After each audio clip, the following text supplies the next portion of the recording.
15,000 रुपए की पहली सैलरी और उससे 5 करोड़ रुपए की दौलत। सुनने में बिल्कुल किसी सपने जैसा लगता है ना।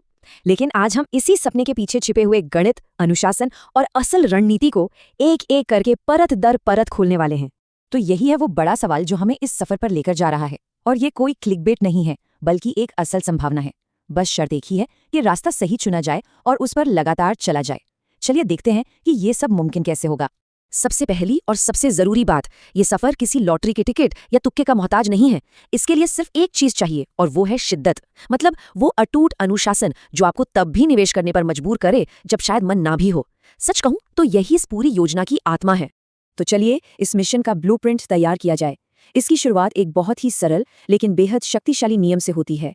30% की नींव। यही वो पहला कदम है जो हमारी मंजिल की दिशा तय करेगा। ये है वो जादुई आंकड़ा जहां से सब कुछ शुरू होता है। 15,000 रुपए की तनख्वाह 31%, यानी हर महीने 4,500 रुपए। देखिए, ये सिर्फ एक नंबर नहीं है, ये वो बीज है जिसे अगर सही जमीन और देखभाल मिल जाए तो ये दौलत का एक बहुत बड़ा विशाल पेड़ बन सकता है। यहाँ पर ना एक बहुत बड़ा मानसिक बदलाव लाना पड़ता है। अक्सर हम क्या करते हैं, तनख्वाह आती है, सारे खर्चे करते हैं और फिर जो बचता है उसे बचाने की सोचते हैं। लेकिन ये सिद्धांत कहता है पे योर फ्यूचर सेल्फ फर्स्ट। मतलब तनख्वाह आते ही सबसे पहले 4,500 अपने भविष्य के लिए निकाल दो। इसे घर के किराए या ईएमआई की तरह एक जरूरी बिल समझो जो चुकाना ही चुकाना है। अच्छा, इस योजना को असली ताकत देने वाले दो इंजन हैं। पहला 4,500 रुपए महीने की शुरुआत, और दूसरा जो शायद इससे भी ज्यादा जरूरी है, वो है हर साल अपने निवेश को सिर्फ 10% बढ़ाना। जैसे जैसे सैलरी बढ़ती है वैसे वैसे निवेश भी तो बढ़ना चाहिए ना। बस ये दो नियम मिलकर पैसे को रॉकेट की रफ्तार दे सकते हैं। ठीक है, तो निवेश करना शुरू कर दिया। अब अगला सवाल आता है कि ये पैसा लगाना कहाँ है। यहाँ हमारे सामने 3 रास्ते खुलते हैं और हमारा चुनाव ही तय करेगा कि हम अपनी मंजिल तक कब और कैसे पहुंचेंगे।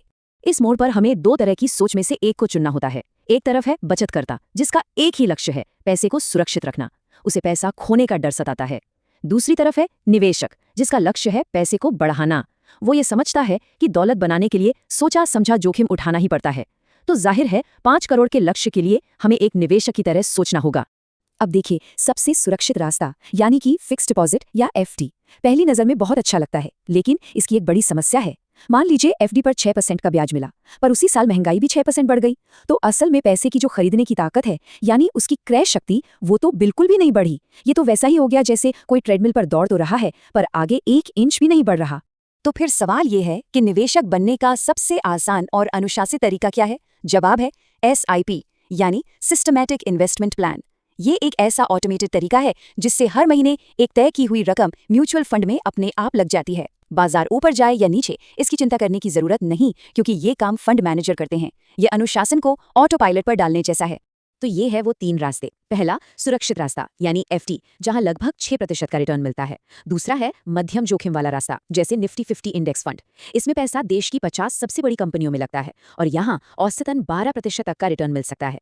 और तीसरा है उच्च जोखिम वाला रास्ता, स्मॉल कैप और मिड कैप फंड। ये छोटी कंपनियों में निवेश करते हैं जिनमें बढ़ने की क्षमता बहुत ज्यादा होती है, इसलिए यहाँ 15% से भी ज्यादा रिटर्न की उम्मीद की जा सकती है। लेकिन हाँ, जोखिम भी उतना ही ज्यादा होता है। अगर किसी की उम्र 20 में है तो उसके पास एक ऐसी संपत्ति है जो किसी अरबपति के पास भी सीमित है, और वो है समय। समय ही जोखिम लेने की ताकत देता है। हाँ, ज्यादा जोखिम वाले निवेश में बाजार के उतार चढ़ाव से दिल में धक धक जरूर होती है, लेकिन लंबी अवधि में देखें तो यही गिरावट सस्ते में ज्यादा यूनिट्स खरीदने का मौका देती है और सबसे बड़े मुनाफे का रास्ता भी यही बनाती है। तो अब आते हैं इस कहानी के सबसे रोमांचक हिस्से पर। जब 30 साल तक अनुशासन की शक्ति और निवेश के ये 3 रास्ते एक साथ मिलते हैं तो क्या होता है? ये वो पल है जहां गणित अपना जादू दिखाता है। और ये रहे नतीजे। इस चार्ट को जरा ध्यान से देखिए। पहला बार जो सुरक्षित रास्ते को दिखाता है वो लगभग 50-60 लाख तक पहुंचाता है, जो कि अच्छा है। लेकिन अब दूसरा बार देखिए, इंडेक्स फंड वाला रास्ता 2.5 करोड़ के पार ले जाता है। और अब तीसरा बार उच्च जोखिम वाला रास्ता, ये सीधा 5 करोड़ के लक्ष्य तक पहुंचाता है। ये जो जमीन आसमान का फर्क दिख रहा है ना, यही है चक्रवृद्धि यानी कंपाउंडिंग की असली दाम। 5 करोड़ एक शानदार मंजिल है। लेकिन क्या हो अगर मैं कहूं कि इस सफर को और भी तेज करने का एक गुप्त हथियार है, एक ऐसा निवेश जो इस कंपाउंडिंग इंजन में और ज्यादा ईंधन भर सकता है। और वो गुप्त हथियार है इंसान खुद। सबसे बड़ा निवेश कोई स्टॉक या म्यूचुअल फंड नहीं है, वो है अपनी काबिलियत, अपनी स्किल्स। क्योंकि कमाने की क्षमता ही तो वो कुआं है जहां से निवेश का पानी आता है। अगर कुएं को ही गहरा कर दिया जाए तो पानी तो अपने आप बढ़ जाएगा। खुद में निवेश करने का सीधा सा मतलब है कोई नया स्किल सीखना, कोई प्रोफेशनल कोर्स करना या कोई साइड बिजनेस शुरू करना जिससे आमदनी बढ़े। जरा सोचिए, अगर कमाई बढ़ाकर हर महीने 4,500 रुपए की जगह 10,000 रुपए निवेश होने लगे तो 5 करोड़ के लक्ष्य तक कितने साल पहले पहुंचा जा सकता है। तो इस पूरी बातचीत का निचोड़ क्या है? ये है एक्शन प्लान। पहला, आज ही एक एसआईपी शुरू करें, चाहे रकम कितनी भी छोटी क्यों ना हो। दूसरा, क्रेडिट कार्ड के 40% वाले ब्याज के जाल से हर हाल में बचें। तीसरा, अगर कोई लोन है तो साल में एक फालतू ईएमआई भरकर उसे जल्दी खत्म करें। और चौथा और सबसे जरूरी, अपनी कमाई बढ़ाने के लिए एक नए स्किल में निवेश करें। और अब मैं इसी सवाल के साथ ये चर्चा समाप्त करता हूँ। अपनी मंजिल को और करीब लाने के लिए वो पहली कौन सी स्किल होगी जिसमें आज से निवेश करना शुरू किया जा सकता है? इस पर गंभीरता से सोचिएगा, क्योंकि इसका जवाब आने वाले कल को बदल सकता है।